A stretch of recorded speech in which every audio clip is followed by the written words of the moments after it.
Lamborghini Huracan Sterrato Opera Unica took 370 hours to paint. The one-off celebrates the company's 60th anniversary.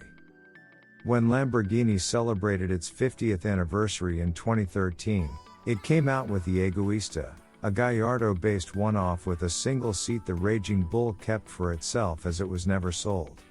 Fast forward to 2023, the 60th birthday is celebrated with another special car based on the Gallardo's replacement, the Huracan.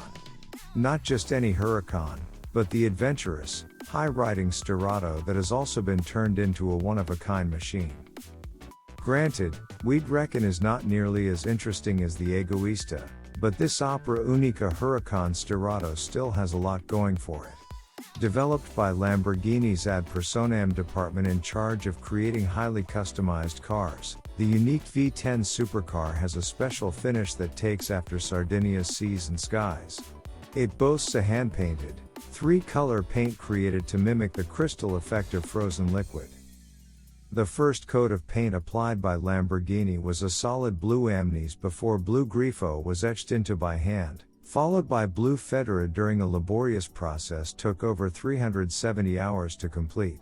The intricate paint job is complemented by the matte black roof and sills while the splitters and bulging wheel arches have the same look. In addition, the 19-inch wheels are also matte black to nicely round off the exterior tweaks.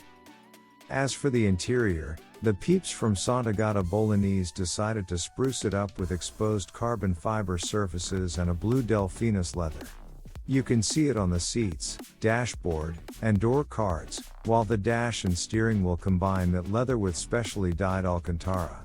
Unlike the Egoista that was never sold, the Huracan Sterrato Opera Unica is part of the 1,499 unit production run, as denoted by a special plaque mounted inside. As a refresher, Lamborghini has already sold the Huracan's remaining production run, meaning you can't order it anymore. The last naturally aspirated V10 machine will be assembled in the second half of 2024 when the final ICE-only Urus will also be produced. Plug-in hybrid replacements for both will debut before the end of next year.